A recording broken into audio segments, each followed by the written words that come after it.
Saan ka nakakitang bayan na sobrang hirap na nga, third world country na nga, hindi na nga tayo makabili ng ating mga pagkain, binibigay pa natin sa laro, sa online gaming.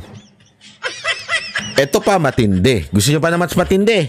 Ito pa matindi. Yung mga putang inang congressman natin, ang iniimbestigahan, yung mga Duterte supporter o yung Duterte vloggers, nasasabihin pa nila, mga pogo vloggers yan.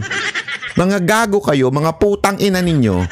Bakit hindi yung mga vloggers na nagpo-promote ng online game gambling ang imbitahan ninyo? Silipin ninyo, tax. Kung talagang seryoso kayo sa pagpugsa dyan sa pogo vloggers na, ayan na, lantaran na nilang pinopost, pinopromote nila yung online gaming. Lantaran na. Tapos ang sasabihin nyo pang pogo vloggers, wala na ang pogo, di ba? Akala ko ba tinanggal na ni Marcos ang pogo? Tapos sasabihin niyo yung pogo vloggers sa mga yan eh. Kaya nakakaano eh. Kaya walang kwenta talaga yung mga congressman natin. Pasensya na kayo ha. Pero bullshit talaga eh. Bullshit yung ginagawa ninyo.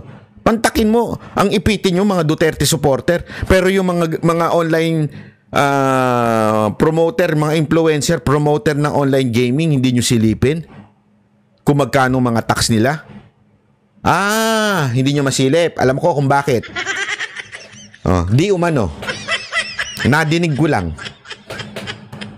Mga congressman daw ang may-ari ng mga online gaming. Di ako sure ha. Kung totoo yun. Pero bakit di nyo masilip? Bakit di nyo silipin yan? Talamak na po yan, online gaming. Bakit di nyo masilip? Ewan ko sa inyo. Alam nyo na. Kaya nga ito, mga kababayan, dahil sa matinding kagaguhan na ginagawa ng gobyerno, ang mga Pilipino nagigising na naman at gusto nila magkaroon ng Duterte sa gobyerno uli.